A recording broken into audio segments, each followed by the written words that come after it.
Bienvenidos, bienvenidas a Diario Salir. Anoche tuve un sueño, un programa presentado y dirigido por Fernando J. Aguas, que está aquí a mi lado, Yo. y por una servidora, que soy yo, claro, Julia Higueras. Fernando J. Aguas, el de la voz de Machorro. Una nueva aventura radiofónica en la que tratamos temas de actualidad e interés pensados expresamente para quienes nos veis y nos escucháis.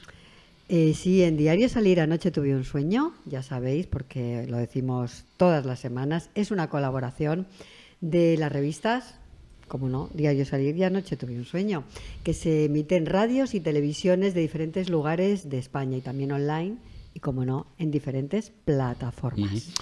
Siempre decimos también que son dos revistas muy diferentes en contenidos y estilos, pero con un objetivo común: el optimismo, el compromiso social, la solidaridad, la accesibilidad y la protección medioambiental, con sentido crítico, abierto a la esperanza y con vocación de servicio público.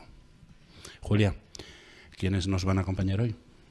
Pues hoy, Fernando, vamos a tener con nosotros en el estudio a Cristina Balbás y a Adolfo Ibáñez Ballesteros. Muy bien. Cristina Balbás, permitidme que os la presente, es bióloga molecular, doctorada en biomedicina molecular, que no es cualquier cosa, Esto es muy difícil, Y con ella vamos a hablar de Escuelab, una empresa social que democratiza el acceso a una educación científica práctica e interactiva, importante también, y que bueno, que despierta las vocaciones investigadoras y desarrolla herramientas de futuro entre los escolares españoles. La verdad que hace una labor súper interesante, Fernando. Dos temas muy interesantes, porque en la segunda parte vamos a contar con Adolfo, que es cofundador del Instituto de Simulación en Salud Mental, FUDEN, y enfermero en el Hospital Universitario del Sureste de la Comunidad de Madrid, con quien vamos a hablar de investigación y promoción de la humanización de la salud mental,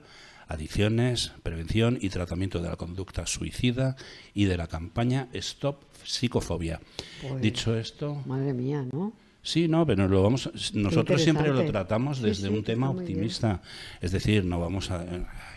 estos temas ya sabes que nosotros los tratamos... No, y además la salud mental es un tema, es un punto caliente ahora mismo, ¿no? Sí, además luego lo vamos a hablar con él porque normalmente no se habla de suicidio porque se dice que se va a fomentar el suicidio y nos lo va a contar él, pero esto es falso por lo que nos ha dicho. Sí, ¿te acuerdas aquella persona que tuvimos invitada que era psicóloga que decía lo que no hay que decir son los modos en los que las personas se suicidan, pero sí hay que hablar de suicidio porque existe, ¿no? Pues dicho esto, Julia, ¿preparada?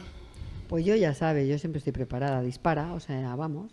Pues si te parece, empezamos, que ya tenemos en el estudio a nuestra primera invitada de hoy. Pues empezamos, esto es Diario Salir, anoche tuve un sueño. Y como no me gusta ahorrármelo, saludamos a nuestros oyentes, oyentas, televidentes y televidentas. Por si alguien se creía que no lo iba a decir, lo voy a decir. Yo lo intento, pero es imposible, así que lo dirás siempre. Así que un nuevo y cordial saludo a todos y todas. Desde Madrid. Pues dicho esto, al lío.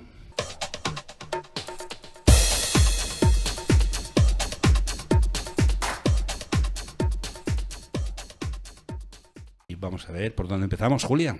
Pues sí, la verdad es que no quería que bailáramos, porque nosotros siempre bailamos, aunque no se nos ven los pies, pero siempre bailamos en el estudio. Pues hoy, Fernando, como hemos comentado al principio, tenemos con nosotros a Cristina Balbás. Ella es CEO de Escuelab, creada en 2013, un sueño que hizo realidad y del que daremos detalles pues un poquito más adelante, porque antes vamos a presentarles a nuestras y nuestros queridos oyentes y televidentes quién es Cristina Balbás. Hemos comentado que se graduó en Biología Molecular por la universidad, pero no hemos dicho qué universidad, nada más y nada menos que de Princeton, y se doctoró en Biomedicina Molecular realizando su tesis en el Centro Nacional de Investigaciones Oncológicas, en el CENIO, ¿no?, en Madrid. Y posteriormente se formó también como maestra de educación infantil, que esto choca un poquito, ¿no? Y por eso queremos preguntarle a Cristina, darle la bienvenida a esta casa, que es su casa, y luego le preguntaremos por qué ella se ha hecho maestra en educación, estudió para ser maestra en educación infantil, pero tú... Creo que quieres añadir alguna cosita más, ¿no, Fernando? Sí, primero les saludamos. Bienvenida a Diario Salir, anoche tuve un sueño. Muchas gracias, es un placer estar aquí. Gracias a ti por estar aquí. Y vamos a decir que en 2013, como comentábamos, puso en marcha Escuelab o Escuela B, ¿cómo lo llamamos? Escuelab. Escuela. Una empresa social que democratiza el acceso a la educación científica, práctica e interactiva, como comentaba Julia antes, despertando vocaciones investigadoras y desarrollando herramientas de futuro entre los escolares españoles. Esto es muy importante y muy interesante, una escuela que pone el foco especial en escolares y jóvenes con riesgo de exclusión. Pues sí, Fernando, para ello han desarrollado una metodología propia basada en retos que implementan materiales educativos, actividades dentro y fuera del currículo y a través de la formación del profesorado, que también es muy importante, tanto en persona como online también. Y este proceso ha sido reconocido, importante, con numerosos premios, incluyendo el Premio Nacional de Educación y el Premio UNICEF Emprende, habiendo impactado ya en más de 25.000 niños y niñas. No, total, no está nada. 3 o 4, ¿no? No es nada. Además, Cristina ha recibido diversos galardones destacando su labor como emprendedora social, como el Premio Jóvenes Emprendedores Sociales de la Universidad Europea, la distinción como Forbes 30 Under 30, o sea, de los 30 más importantes por debajo de los 30 años, el Premio Nacional de Juventud, el Premio Ciudad de Burgos al Conocimiento y la Innovación, o el Premio Jóvenes Changemakers de Asoka. Y también hay que decir que ganó el Premio Optimistas Comprometidos en la categoría de emprendimiento social. Pues si es optimista no nos interesa en este programa, ¿no? Casi nada, ¿verdad? Y bueno, han sido muchos los premios, da conferencias internacionales en Turquía, Marruecos, Tailandia, Dinamarca, Portugal, Argentina y Colombia, siempre en el idioma local. No siempre, pero bueno, el saludo en el idioma local siempre se aprecia, eso hay que aprendérselo. Pues bueno, vamos a disparar ya, Cristina. ¿Qué te llevó a ti a estudiar biología molecular en esa universidad americana, en Princeton, y luego a doctorarte en biomedicina molecular ya una vez vuelves a España? Sí, esto en mi caso y seguramente en el caso de muchos científicos y científicas con los que podáis hablar, veréis que se remonta a una experiencia de la infancia. Yo cuando era pequeña pedía a los reyes un montón de cosas, ¿no? Y entre otras, una cosa que no había pedido, pero que los reyes que me conocían muy bien me trajeron, fue un microscopio de juguete. Y entonces a los 9 años de repente empecé a perseguir a mi madre por toda la casa para quitarle un pelo de la cabeza, miraba a ver si había alguna pelusa que yo pudiera mirar al microscopio y eso fue lo que despertó en mí la vocación de aprender cómo funcionan las cosas a nivel súper pequeño, el que no se puede ver con el ojo desnudo, ¿no? Y es la raíz de mi vocación. Yo siempre pensé que soy de Burgos y he vivido en Burgos hasta los 16 años y pensé que iba a estudiar biología en Salamanca, que es lo que hacía la gente de Burgos que quería dedicarse a la ciencia. Pero a los 16 años se cruzó en mi camino una oportunidad educativa increíble que se llama la Fundación Colegios del Mundo Unido, que me dio una beca para estudiar el bachillerato internacional en el Colegio del Mundo Unido de Hong Kong, con gente de 120 nacionalidades de mi edad, y allí pasé 2 años aprendiendo de otra manera distinta, porque el bachillerato internacional te ayuda a pensar y a razonar de manera mucho más crítica que el método español que tenemos actualmente. Y eso fue lo que luego me abrió las puertas a la posibilidad de irme a Estados Unidos a hacer la carrera. O sea que eras una estudiante mediocre, ¿no? Para que te llevaran a Hong Kong. Pues fíjate, era buena estudiante, pero esta red de colegios internacional hace mucho énfasis también en el compromiso social, que es un poco también de donde me viene a mí la semilla de tratar de devolver un poco a la sociedad de lo que he ido recibiendo, ¿no? Entonces también era voluntaria en un club de tiempo libre y hacía otra serie de cosas con peques que cuando vieron mi solicitud dijeron, bueno, pues esta chica puede que en el futuro pueda seguir haciendo cosas por y para mejorar el mundo que le rodea, y si le damos el empujoncito de mandarla a Hong Kong, igual le ayudamos en el proceso. Qué interesante. ¿Y cómo fue esos años en Hong Kong? Porque Hong Kong es una ciudad maravillosa. Era una ciudad maravillosa, ahora ya no lo es tanto, porque yo he estado hace poco y ya la cosa deja mucho que desear, pero antes era estupenda. Sí, fue una experiencia increíble a nivel cultural y también porque me abrió los ojos al mundo, no solo a Hong Kong y a su situación particular, puente entre Asia y el resto del mundo, sino al resto de nacionalidades. Mis compañeros venían de más de 80 países distintos y tenía compañeros que eran refugiados palestinos que vivían en Líbano, por ejemplo, en aquel momento, y cenaban y eran buenos amigos con mi compañero israelí. Yeah. Y hacíamos juntos el Ramadán para sentir cómo era esa experiencia, ¿no? Y había que pensar en qué puedo cocinar, que sea vegano, que no tenga cerdo, que La tortilla de patata es maravillosa, cumple todos los requisitos. Y está buenísima, además, qué rico. No, iba a decir dos cosas. Una, que Hong Kong, con todos mis respetos a los chinos, cuando estaba bajo la influencia británica, funcionaba mucho mejor de lo que funciona ahora en relación a lo que decías. Y otra puntualización es que para mí hay 3 áreas que no me he dedicado nunca a ellas, pero me fascinan, que es la microbiología, las cosas pequeñitas, el espacio y el mundo submarino. Son 3 áreas fascinantes. Yo tuve problemas para elegir en qué parte de la ciencia me quería enfocar y, de hecho, esto está muy relacionado con el salto que di posteriormente para Escuelab, porque acabé estudiando biología molecular en Princeton, como te comentaba, pues porque al final tuve oportunidad de tener acceso a otra beca gracias a este salto previo y este paso por Hong Kong. Si no, habría sido imposible. Mis padres son los 2 funcionarios, familia de clase media, y curiosamente, y pese a que el sistema universitario en Estados Unidos también tiene muchos aspectos criticables, tuve la suerte de caer en una universidad que tenía lo que llaman una política need blind, sin importar la necesidad económica. A ti te admitían si consideraban que tenías el talento para que te fuera bien, y luego se ocupaban de la ayuda financiera. Y les costó menos a mis padres que yo estudiara la carrera en Princeton que mi hermana lo hiciera en Salamanca, que ella sí hizo farmacia en la Universidad de Salamanca. Para que veas, es increíble, ¿no? Y como comentábamos al principio, cuando hemos comentado que tú habías estudiado como maestra de educación infantil, aparte de todo eso, ¿no? ¿Qué te motivó para este giro hacia la educación? Claro, vamos a avanzar un poco hacia adelante. Yo termino la carrera en Princeton, me vuelvo a España con otra beca más y no puedo reiterar la importancia de estas oportunidades educativas que me han permitido alcanzar centros de investigación como el CENIO, universidades como Princeton, experiencias como el Bachillerato Internacional en Hong Kong, y que si no fuera por estas ayudas yo no habría podido acceder a estas experiencias y Escuelab no existiría. Entonces, tuve la suerte de que me dieran una beca para venir aquí a hacer el doctorado en el CENIO. Y fue durante la experiencia en el doctorado cuando nos dimos cuenta de la gran barrera que existe entre ciencia y sociedad, y específicamente entre ciencia y lo que ocurre en los laboratorios y cómo se enseña en los colegios. Nosotros en el CENI organizábamos la Semana de la Ciencia, la Noche de los Investigadores, y veíamos que las plazas se llenaban inmediatamente con los colegios. Pero se quedaba en eso. Se quedaba en eso y se quedaba mucha gente fuera. Tiene que ser una vez al año porque por logística, por seguridad, no puedes traer continuamente a niños al centro de investigación, y nos daba mucha pena que había interés y no teníamos un espacio para dar cabida a ese interés. Y ahí es cuando arrancamos con Escuelab, inicialmente como una asociación sin ánimo de lucro que iba a los colegios públicos de la zona del CENIO. El CENIO está en el barrio del Pilar y hay muchos colegios públicos donde van niños de familias de clase media baja, que no tienen tampoco acceso a experiencias de investigación. Entonces nosotros íbamos y les dábamos talleres gratuitos completamente sobre lo que se hacía en el CENIO, sobre cáncer en aquel momento. Y esto coincidía con cuando yo estaba terminando la tesis. Arrancamos en 2013 con el proyecto y yo terminé la tesis doctoral en 2014. Y ahí tuve que decidir, oye, ¿qué hago con mi carrera profesional? Puedo seguir dedicándome a la investigación, que me apasiona, pero he descubierto este otro ámbito que creo que es muy importante, que me permite volver a esa curiosidad inicial, y aquí hilo con lo que me contabas antes, y decir, oye, me interesa más saber más sobre el espacio, sobre la vida submarina.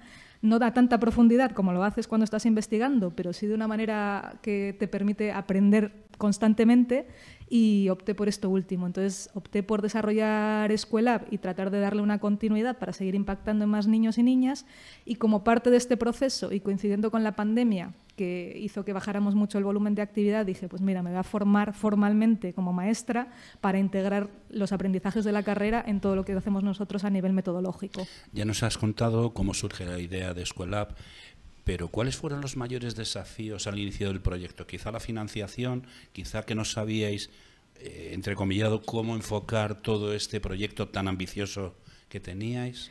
Sí, no empezó como un proyecto muy ambicioso, empezó como un voluntariado que íbamos haciendo en nuestro tiempo libre, que no era mucho durante la tesis, pero cuando vimos el impacto que tenía, ahí sí que creció un poco la ambición de decir, oye, esto es importante, hay muchísima demanda, hay muchísima necesidad, necesitamos llegar a más niños y niñas. Y ahí nos pusimos con toda la forma jurídica, que al principio nos dimos de alta como asociación sin ánimo de lucro, y luego abrimos en paralelo una SL. Como en España todavía no existe una forma jurídica para las empresas sociales, pues dijimos, si las grandes empresas pueden tener empresa y fundación, nosotros vamos a hacer lo mismo, pero en pequeñito, para canalizar un poco también la pata social. Y ahí llegaron los primeros desafíos, porque yo, como ya sabéis, soy bióloga molecular.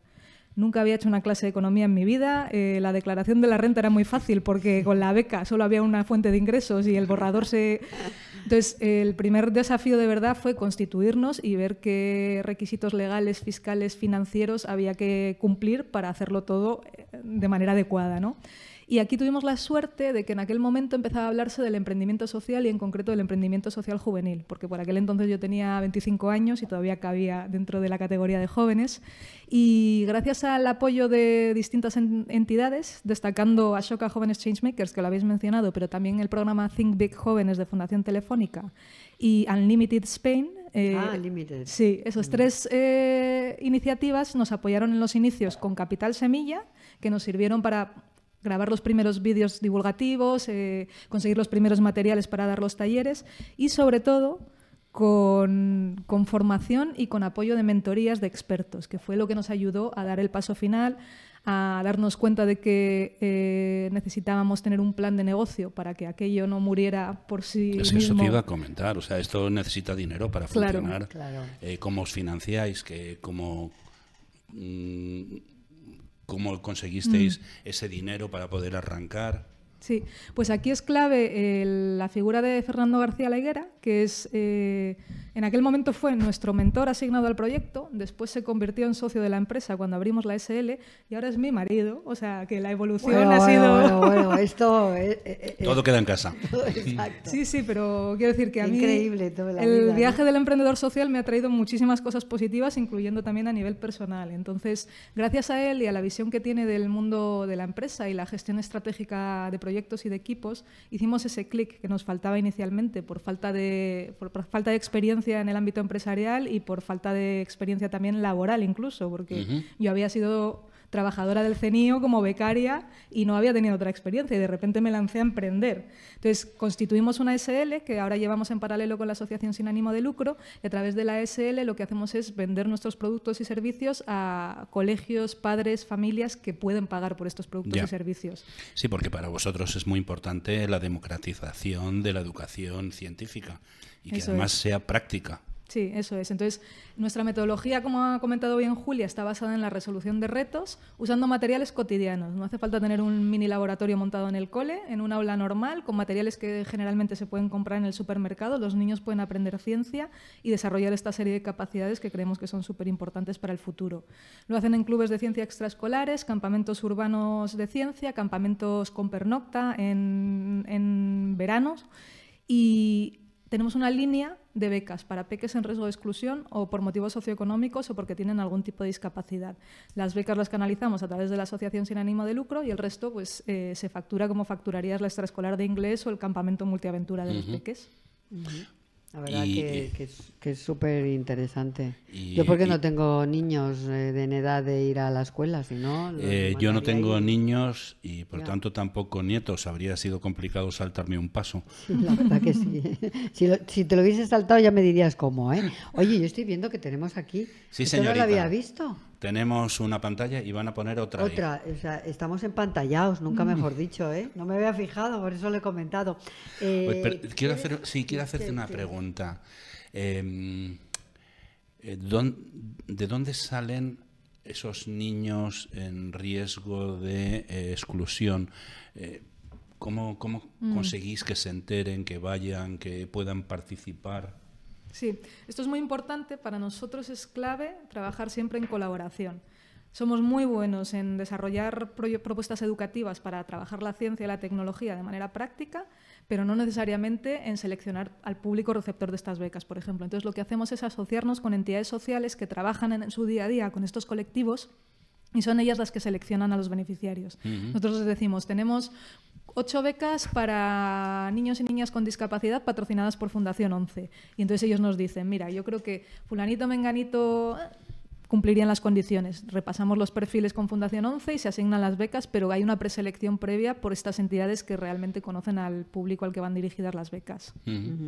Antes hemos comentado al principio que más de 25.000 niños y niñas habrían participado en Escuela, ¿no?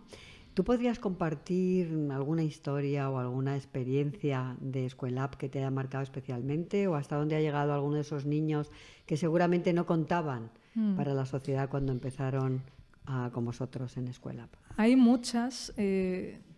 Me gusta destacar siempre el caso de Dairon. Dairon es un peque de origen latinoamericano que además tiene un grado de discapacidad visual muy alto. Y se vino becado con una beca de la ONCE a uno de nuestros campamentos, y él es un apasionado de la ciencia, sobre todo el mundo marino, pero de la ciencia en general.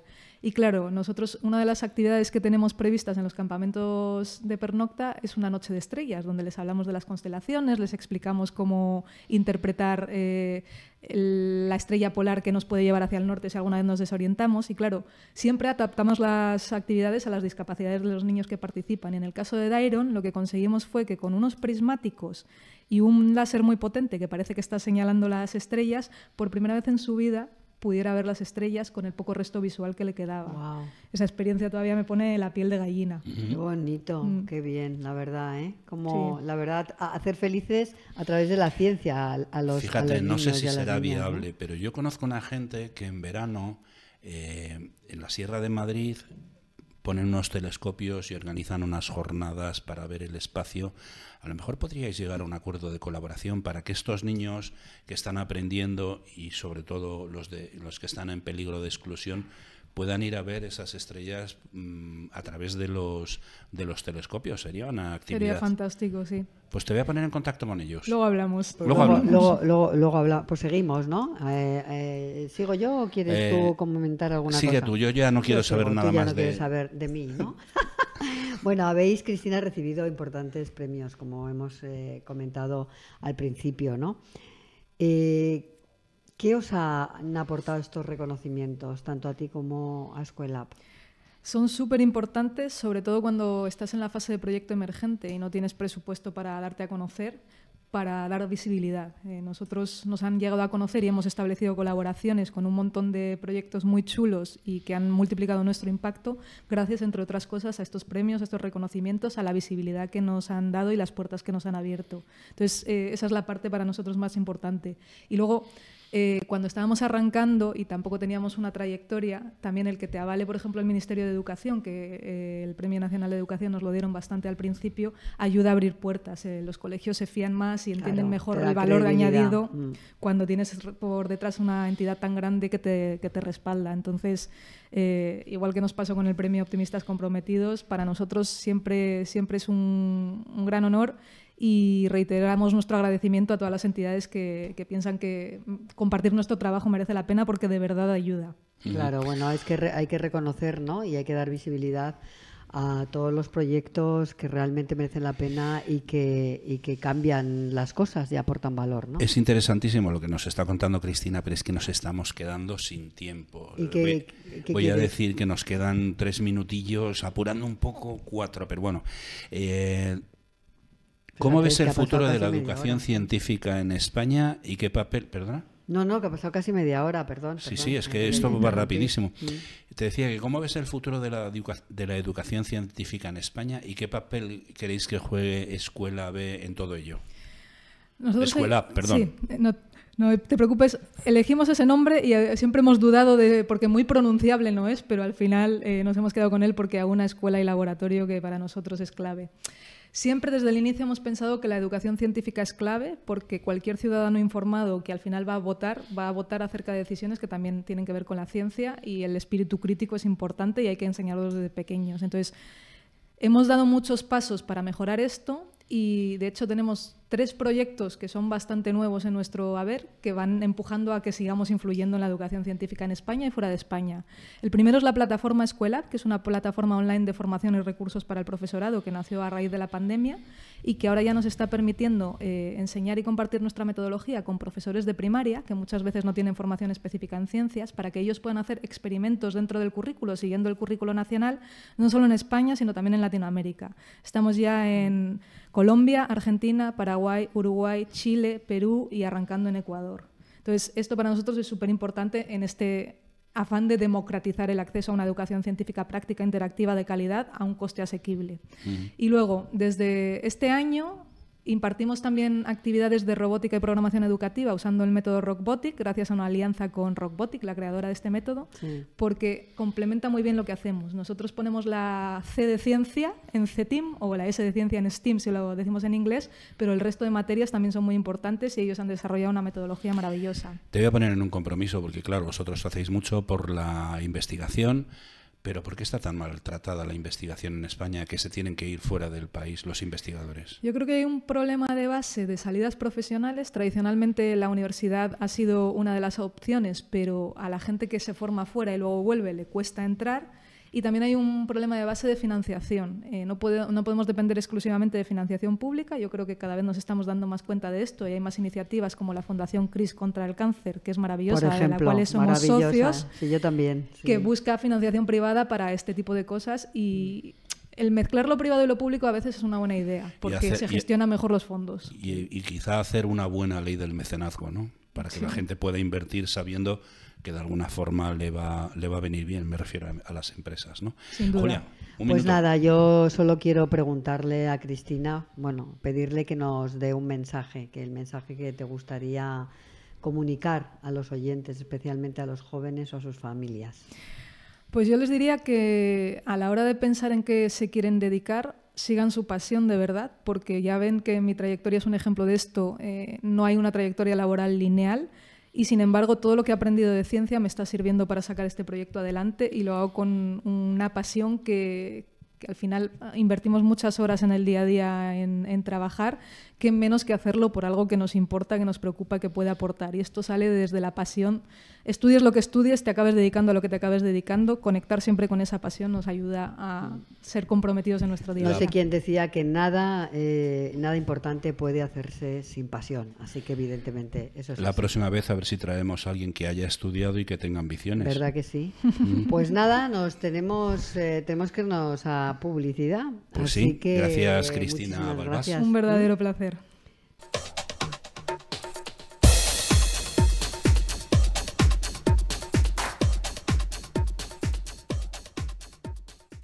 Tenemos en el estudio a Adolfo Ibáñez Ballesteros, docente del Centro de Simulación Clínica FUDEN y enfermero en el Hospital Universitario del Sureste de la Comunidad de Madrid. Hola, Adolfo, gracias por estar con nosotros en Diario Salir. Anoche tuve un sueño. Hola, muchísimas gracias a vosotros. Pues nada, un placer tenerte aquí, Adolfo. Vamos a destacar que Adolfo es diplomado en farmacia por la Universidad de Alcalá, es especialista en enfermería pediátrica por el Ministerio de Sanidad, es máster universitario en gestión y liderazgo humanizado de servicios de salud por la Universidad Católica de Ávila y además es experto universitario en gestión y calidad desde el liderazgo enfermero por esta misma universidad abulense, pero es también doctorando en la Universidad de Alcalá de Henares, o sea que no para, como ven ustedes. Mal día hoy, otro que no ha hecho nada en su vida. Otro. Bueno, me he dado una pequeñita errata que ¿Sí? no soy farmacéutico, sino que soy enfermero, ¿no? O sea que... ¿Has dicho farmacéutico? ¿He dicho farmacéutico? Sí, pero bueno, que ya está. Uy, Sí. ¿en qué estaría pensando yo? Es por no ponerme un tanto extra.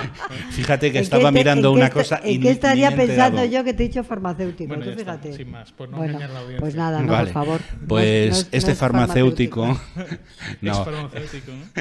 este enfermero, en cuanto a su trayectoria profesional, nos vamos a limitar a hablar del presente. Y no es poco porque Alfredo es enfermero en la unidad de psiquiatría del Hospital Universitario del Sureste con funciones asistenciales. Es además cofundador del Instituto de Simulación en Salud Mental, FUDEN, y docente en simulaciones clínicas de la salud mental en este instituto. Pues sí, es además presidente también de la Subcomisión de Humanización y Calidad Percibida en Personas con Problemas de Salud Mental, comprometido con la docencia, la investigación y la promoción de la humanización de la asistencia sanitaria. Bueno, y como en este programa somos muy nuestros, vamos a empezar por una cuestión semántica, Adolfo. Venga. ¿Es correcto hablar de personas con trastorno psicológico? No sé si este es el término correcto, el de trastorno, o debemos hablar de personas con problemas de salud mental, o son correctas ambas. Bueno, yo creo que es importante siempre entender que son correctas ambas, ¿no? Pero hay que tener en cuenta que el estigma está presente en estas personas, ¿no? O sea, es decir, por desgracia, cuando alguien habla que tiene una esquizofrenia, ya tiene un estigma asociado, tiene una marca negativa por el mero hecho de tener un problema de salud, ¿no? Y esto, claro, socialmente, cuando a alguien le dices tienes un trastorno mental, ¿no?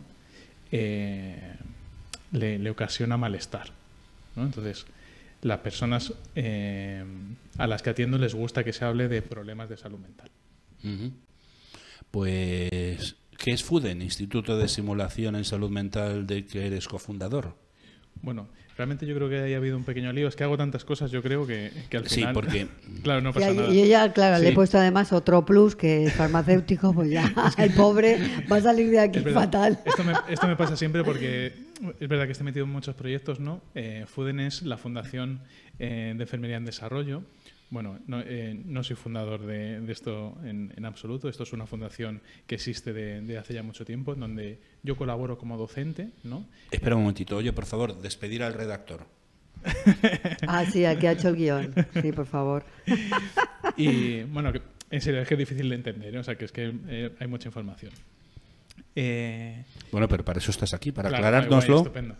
Y nada, pues esta fundación se dedica a formar enfermeras en el campo de la salud, ¿no? Entonces, yo soy un docente asociado a esta fundación, que entre una de las cosas que formo a enfermeras es en suicidio, ¿no? Que es el tema prevalente, ¿no? Que además he escuchado que presentabais esto. Y bueno, respecto al Instituto de Simulación en Salud Mental, junto con psicólogos y psiquiatras, montamos el primer centro de simulación a nivel nacional y a nivel de Latinoamérica, ¿no? En el campo de la salud mental. Que esto, si queréis, me vengo otro día y lo hablamos, porque esto da también para un montón de Muy largo, cosas. ¿no? Sí. Sí, además sí, ya sabes, claro. has visto cómo es nuestro programa, a nosotros nos interesa todo este tipo de cosas, lo que no hablemos hoy, no te preocupes que te traeremos otro día. Estupendo. Yo lo digo por no mezclar muchos temas, que no, sino al Sí, final... mejor, vamos a enfocarnos, yo creo. Vale, simplemente dinos qué es... en el Centro de Simulación Clínica FUDEN tenéis diferentes escenarios, digamos, reales donde hacer las simulaciones. ¿Con qué espacios contáis? Porque he visto que tenéis quirófanos, ambulancias... Claro, efectivamente. Bueno, para que la gente se haga, bueno, y que vosotros también os hagáis como un croquis, simulación clínica no deja de ser aprender a través de la experiencia, ¿no? Entonces, lo que se hace es que se recrea un escenario lo más realista posible. Imaginaos, ¿no? Hablando de suicidio, ¿no? Pues junto con un actor profesional se recrea una situación real o lo más realista posible de una situación de suicidio, ya sea pues un intento de suicidio o una comunicación de ideas o conductas suicidas o autolesiones, ¿no? Y a través de esta experiencia se crea el aprendizaje, ¿no? Hablando de esta experiencia se crea el aprendizaje. Entonces, para que esto suceda y que haya una inmersión real o que sea realista, hay centros que recrean espacios de centros sanitarios, ¿no? Como el de FUDEN, ¿no? Donde cada aula recrea, pues, uno es una ambulancia, otro es una habitación de un hospital, otro es un quirófano, otro es una consulta, ¿no? Y esto permite que con con micrófonos, cámaras y tal, pueda suceder eso mientras los otros alumnos pueden verlo en otro sitio. Ajá.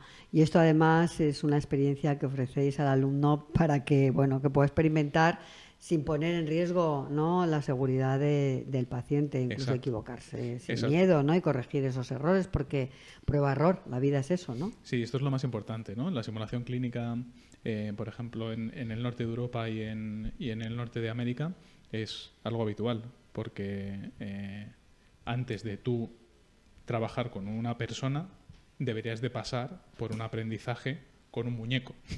Sí, claro, ¿no? claro. Esto es la simulación. Entonces, esto vela por la seguridad del paciente. Entonces, nuestro muñeco, en habilidades de comunicación interpersonales, pues es un actor profesional, ¿no?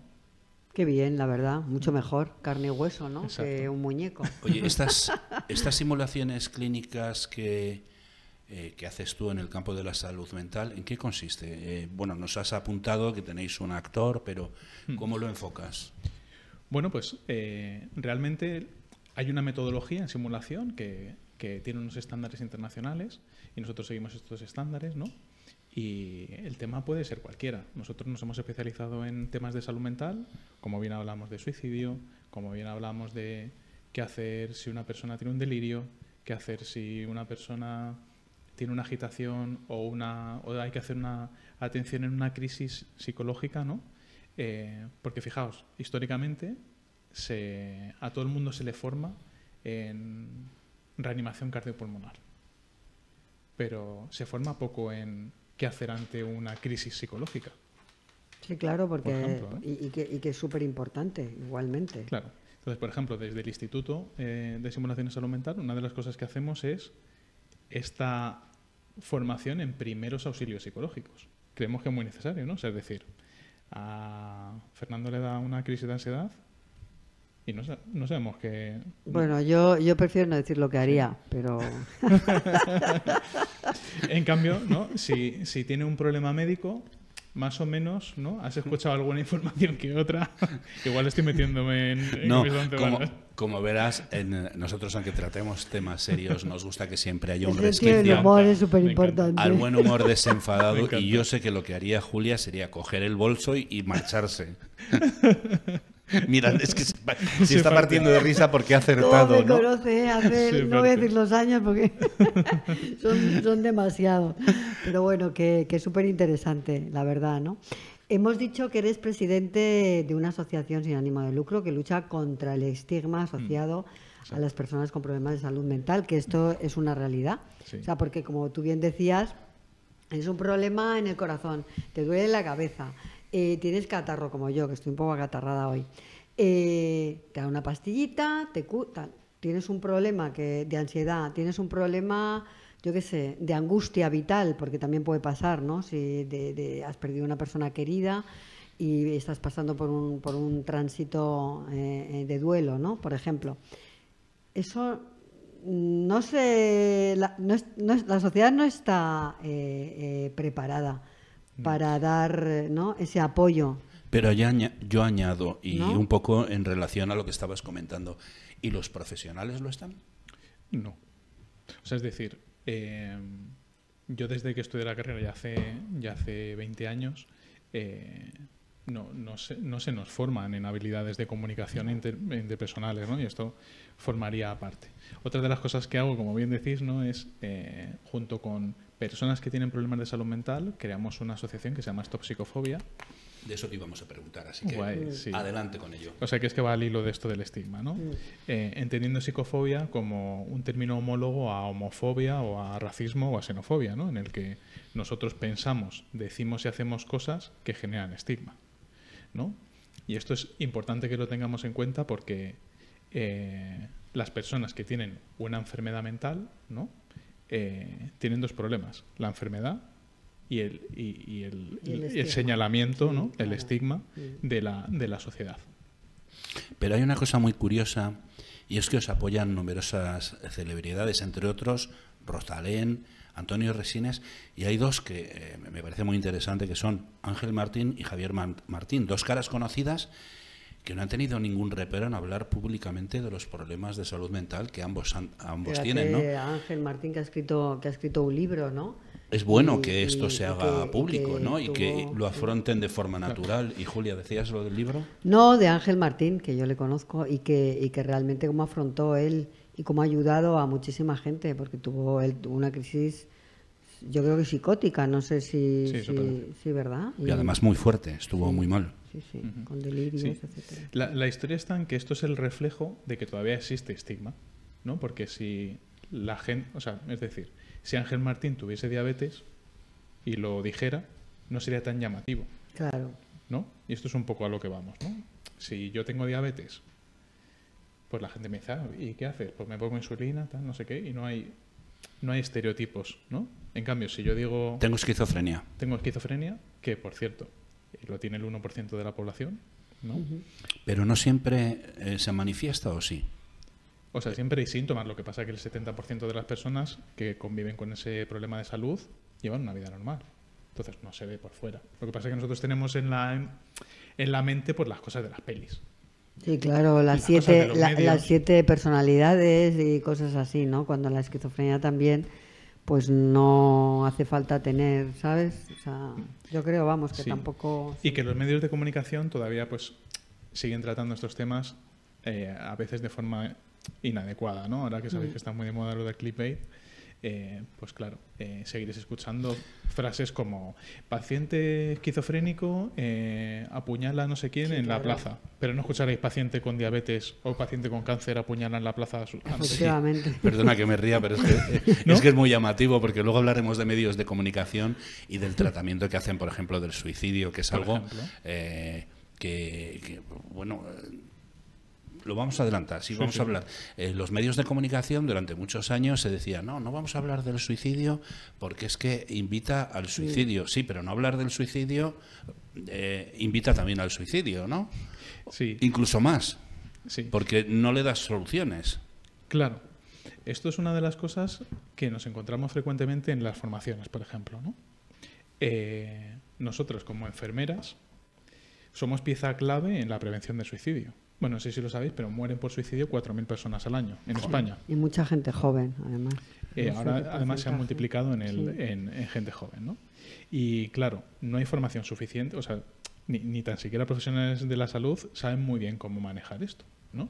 Y esto es porque hay una interferencia también de las cosas personales del propio profesional de la salud, ¿no?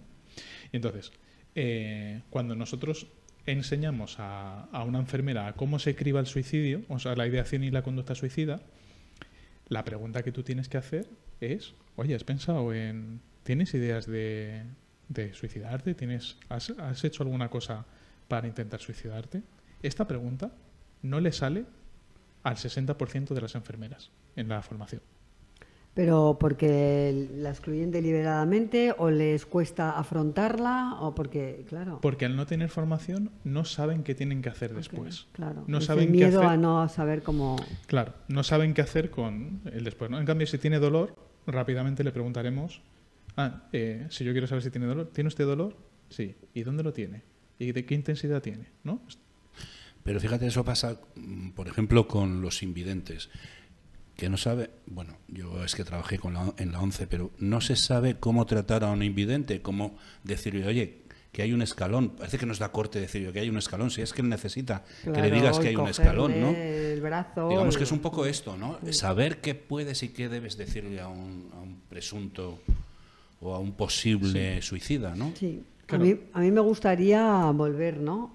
Porque nos queda poquito tiempo a esta campaña que es Stop Psicofobia, que nos hemos ido un poquito de ahí, Sí, ¿no? sí, porque luego ¿En volveremos. qué consiste y cuál es la misión, ¿no? Vale.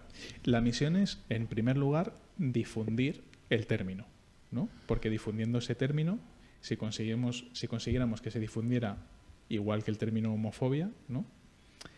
La gente podría pensar en qué cosas piensa, dice y hace que podrían generar estigma.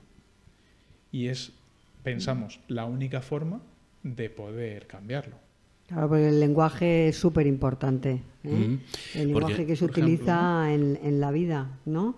En el lenguaje positivo, en el lenguaje negativo, el excluyente, etcétera, etcétera. Así Porque que sí que es en importante. España, perdona Julia, existe la tipificación del destino de odio. Pero ¿entraría ya en este apartado este tipo de actitudes o se hace necesaria una tipificación de la psicofobia? ¿Cómo lo ves? Pues fíjate, esta campaña viene porque en Brasil, o sea, es la recreación de una campaña que hicieron en Brasil, ¿no? Y lo equipararon a nivel jurídico como racismo. Y estaba incluso penado, ¿no? O sea, es decir, aquí, por ejemplo, nosotros no tenemos un delito de odio por psicofobia. No sé si me explico. Sí, O sea, es sí, decir, sí. si yo agredo a una persona por el mero hecho de tener una enfermedad mental, estaría cometiendo un delito de odio. Sí, claro, de alguna por supuesto, forma, ¿no? claro.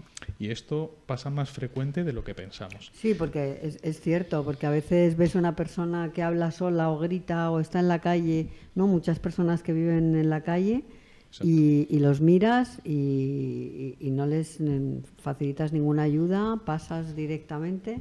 Lo hacemos un poquito todos, ¿no? O sea, que tener conciencia de eso y ayudar y ver qué se puede hacer también es importante, ¿verdad? Bueno, el suicidio lo cometen personas con un enorme sufrimiento, porque realmente querer quitarse la vida y dejar de vivir, tiene que haber mucho sufrimiento detrás, porque vivir es un milagro y es maravilloso, ¿no? Y ellos se suicidan para, bueno, como la solución a ese sufrimiento horrible que tienen, ¿no? Esta es una solución real al sufrimiento. ¿Qué podemos hacer? Bueno, no vivir es una solución al sufrimiento, ¿no? Es decir, si yo no vivo, no sufro, ¿no? O sea, al final, tú muy bien lo estás diciendo, ¿no? Que hay un sufrimiento, o sea, realmente nadie quiere morir, ¿no? Pero si yo tengo un sufrimiento tal que una de las posibles soluciones es terminar con mi vida, ¿no? Pues puede ser una solución. Otra cosa es que la estés tomando, esa solución, ¿no? La estés tomando en un momento determinado que no sea el más adecuado. O sea, es decir, siempre va a haber muertes por suicidio. Y fijaos que hablo no de personas que se suicidan, sino de muertes por suicidio, ¿no? O sea, es decir... ¿Cuál es la diferencia? Eso iba a preguntar. Claro. Cuando yo hablo de las personas se suicidan, es como que la persona se está quitando la vida de forma... consciente y voluntaria. Consciente y voluntaria. Pero cuando digo ha muerto por suicidio, se está entendiendo que muere porque ha tenido un sufrimiento tal que ha terminado haciendo esto. Uh-huh. De hecho, fijaos que que a lo mejor, perdona, que ni se ha pensado que se quería suicidar, pero en una fracción de segundo lo decide, ¿no? Bueno, esto es un poco a lo que iba, ¿no? O sea, es decir, las dos enfermedades mentales más prevalentes a nivel internacional, diría yo, son la depresión y el trastorno generalizado de la ansiedad. La depresión solo, en España, dicen las estadísticas que afecta entre 2 y 4 millones de personas en España. Pues un síntoma frecuente de esta enfermedad, de la depresión, es tener ideación suicida. O sea, es decir, tu estado de ánimo tan deprimido hace que tu cabeza, de forma inconsciente, empiecen a aparecer esta serie de pensamientos de una forma irracional. No sé si me explico. Sí, perfectamente. Entonces, llega un momento en el que tú puedes dejarte arrastrar por este pensamiento y por ese sufrimiento. ¿Sí? Uh-huh. Entonces, si yo no consigo decirlo, es cuando puede venir el problema. Claro, porque no tienes ayuda. O sea, que si realmente estás pensando o tienes ideas recurrentes de quitarte la vida, pues la verdad que si lo compartes seguramente habrá alguien que te pueda ayudar. Y bueno, porque la verdad que vivir es un milagro y es un milagro maravilloso. Sí, iba a hablar precisamente de algo parecido, y es que al investigar para esta charla de amigos que estamos teniendo, sí, he visto que decía Phil Donahue, si no me equivoco, de Persona, un carismático presentador de televisión en Estados Unidos, que el suicidio es una solución permanente a un problema temporal. ¿Tú lo ves así también? O sea, el suicidio... de hecho, es una de las frases que les pedimos a las enfermeras que utilicen. La verdad es que una solución permanente, el suicidio, a un problema temporal.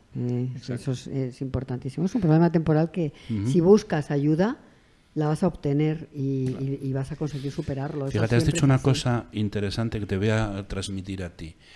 Cuando un presunto o un posible suicida recibe atención médica, ¿tenéis estudios de cuántos terminan decidiendo, porcentajes, que no se van a suicidar, por lo menos en un tiempo? Yo creo que ese dato no existe, pero el que sí que existe es el que desmitifica otro mito, que es que el que se suicida o el que muere por suicidio no lo dice. Y sí está demostrado que 9 de cada 10 personas dijeron que tenían ideación suicida. ¿Y no se les hizo caso? Precisamente por lo que hablábamos al principio. Vosotros imaginaos que ahora estamos en casa, entre amigos, y os digo, no sé qué me pasa, pero si pudiera, me tiraría por el puente ahora mismo. ¿Vosotros qué me diríais? ¿Pero por qué? Hombre, vamos a ver. ¿Qué te pasa? ¿Por qué piensas eso? Claro. Pero no os vendría pero no os ha venido lo primero a la cabeza como, wow, no digas eso, ¿no? Exacto, ¿cómo puedes decir eso, no? Si la vida es preciosa. Efectivamente. De alguna forma se me invalidaría el que yo pudiera abrirme en eso, ¿no? Porque sentiría que habría un prejuicio hacia lo que yo he dicho. Hay que preguntar por qué, cómo te sientes, qué pasa, qué es lo que te hace sufrir para pensar eso, ¿no? Nos quedan un par de minutos y Vale. mira, te voy a hacer otra pregunta que tradicionalmente se ha entendido que quien tiene tendencias suicidas tiene un problema de salud mental, pero creo que esto es un error, no siempre es así, ¿no? Es un error. De hecho, otro de los mitos es que todas las personas que tienen ideación y conducta suicida son enfermos mentales. Y no es la realidad. No sé, es decir, hay personas que tienen ideación y conducta suicida y no tienen una enfermedad mental. ¿Vale? Esto es importante el saberlo. Pues fíjate, la verdad que es importante, ¿no? Uh-huh. Bueno, Adolfo, para terminar, existe un Plan Nacional de Prevención y Tratamiento de Abordaje de la Conducta Suicida. Pues por desgracia no. Existen protocolos, existen por comunidades procedimientos, pero no hay un plan estratégico nacional en España. Existe el 024, en el que tú puedes llamar 24 horas si tienes ideación y conducta suicida o conoces a alguien que tiene esa, ¿no? Pero no existe un plan nacional de actuación como tal. Pues Oye, solo una cuestión, te voy a pedir que seas breve porque estamos fuera de tiempo, pero como a todos nos viene muy grande todo esto del suicidio, no somos gente preparada. Desde aquí, ¿qué le dirías a la gente cuando se encuentra con alguien que, por ejemplo, le ha dicho eso de me voy a suicidar? ¿O cómo dirías que afrontemos ese tipo de cosas? Sí, pues yo creo que lo más importante es acógele, pregúntale, que hable y llévale a un sitio donde puedan ayudarle. Sin miedos y sin tabús, preguntar. Sin Claro. miedos, solo recogerlo. efectivamente, apoyarle en ese momento y llevarle a a personal especializado que le puedan Sí, ayudar. o que claro. ame al 024 o lo que sea, ayudarle a que vaya, que pueda contarlo en algún sitio. Aunque tampoco ha estudiado nada, no tiene ni idea, tendremos que traerlo otra vez, Sí, ¿no? porque nos son hemos cosas... quedado con un montón de cosas en el tintero, porque teníamos un montón de preguntas, pero bueno, en otra Cuando queráis. ocasión, porque Pero esta ya es tu casa, Adolfo, así que... Ya lo hemos dicho que queríamos desmitificar el tema de que el suicidio es algo que no se puede hablar de ello, pues que es un tabú. se habla de suicidio y sobre todo, bueno, pues de soluciones a este problema de personas que sufren pues en silencio y que no pueden compartirlo porque, bueno, compartir estas ideas suicidas y esta tal, pues saben que van a hacer al otro también sufrir, ¿no? Porque es tan difícil, ¿no? Afrontar una cosa de Pues esas dimensiones, sobre todo de seres queridos, la verdad. ¿no? Pues Pero bueno, es lo que hay. Ya puedo. Sí, ya puedes, te dejo. Pues muchas gracias, Adolfo Ibáñez Ballesteros, por haber venido a contarnos algo tan interesante a Diario Salir. Anoche tuve un sueño. Y Julia, esto ha sido todo por hoy. Amigos escuchantes, videntes por streaming, tedeteros, madrileños y canarios, twitcheros.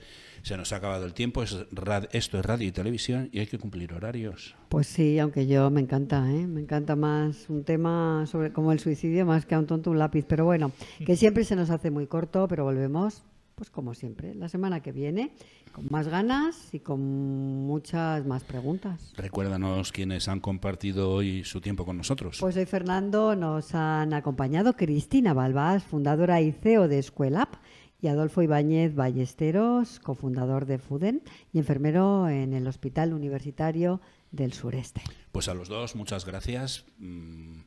Y hasta aquí el programa de hoy. Muchas gracias también a quienes nos veis o nos escucháis. Esto fue Diario Salir. Anoche tuve un sueño, presentado y dirigido por Julia Iglesias, que soy yo. Sí, Perdón. Julia Iglesias, me pongo a cantar ahora mismo ya. He dicho Iglesias. Iglesia, Madre yo Madre mía. farmacéutico, tu iglesia, estamos muy bien. Estamos buenos. No, Julia Higueras, que es ella, en el pelo se le nota, y Fernando J. Aguas, que soy yo el que no tiene pelo. Pues Diario Salir, anoche tuve un sueño, se ha acabado por hoy, así que nos vemos por televisión, nos escuchamos por la radio y en plataformas en formato podcast, streaming, Twitch y YouTube. Y ya sabéis que se nos puede ver en diferentes televisiones, radios y online. Gracias por haber compartido con nosotros esta hora de radio y televisión. Nos vemos haciendo en los últimos, como venimos haciendo los últimos programas, no queremos que se olvide que todavía hay mucha gente sufriendo en Valencia y Castilla-La Mancha por los familiares y amigos perdidos y por la precariedad en la que se encuentran sin casas ni negocios y algunos comiendo caliente gracias a la ayuda de las cocinas solidarias.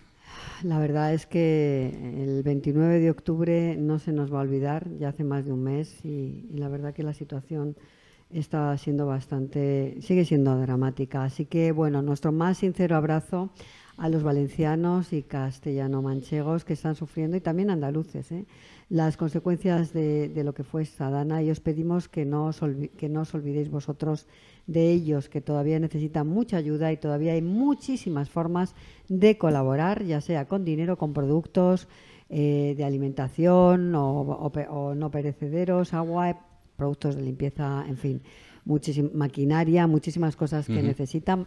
Yo ya pues aprovecho para un beso enorme.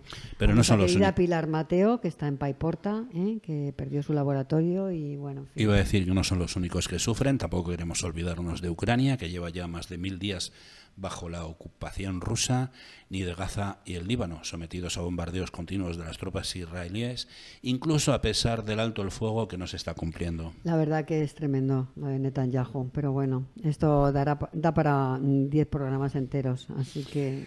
Pues hasta la próxima semana, mi querida Julieta.